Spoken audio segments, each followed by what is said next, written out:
আজই ডাউনলোড করুন আর এনজয় করুন আপনার পছন্দের শো। আমি ছোট সাহেবকে ভালোবাসতে শুরু করে দিয়েছি।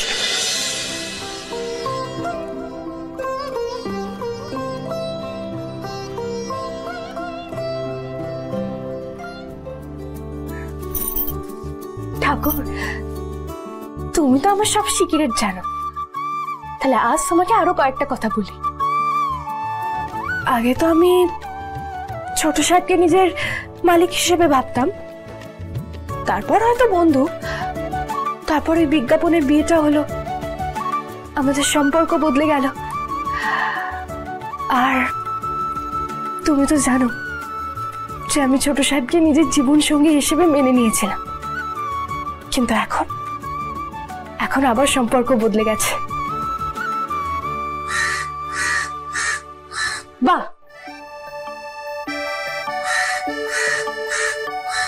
তোরাও সবটা শুনে নিলি তো?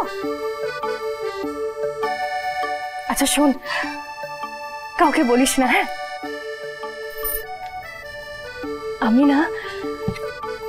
আমি ছোট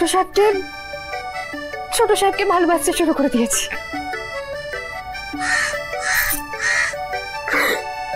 এই, তোরা কিন্তু কাউকে বলবি না, কাউকে না। আমি যখনই ছোট সাহেবের সাথে কথা বলি আমার না খুব ভালো লাগে। উনি থাকলে আমার পৃথিবীটাই পুরো বদলে যায়। আমি না সিনেমাতেই দেখেছি, কাউকে ভালোবাসলে চারিদিকটা ভালো লাগতে শুরু করে। আমি আগে জানতাম যে সবটাই মিথ্যে, কিন্তু এখন বুঝেছি কিচ্ছু মিথ্যে না, সবটা সত্যি। ছোট সাহেব এতদিন পর সুস্থ হয়ে বাড়িতে ফিরেছে, আর আমার খুব ভালো লাগছে, খুব। ওয়েলকাম ব্যাক ভাইদা, ওয়েলকাম ব্যাক। ঈশা ধীরে, কোনো তাড়াহুড়ো তো নেই, ধীরে ধীরে আস্তে আস্তে। সরি লাগেনি তো? ওকে ধরে ধরে বসো, ধীরে ধীরে আয়ুষ, আস্তে আস্তে আস্তে। পাটা তুলে দাও ঈশান, পাটা তুলে দাও আস্তে দেখে, ঠিক আছে? হ্যাঁ,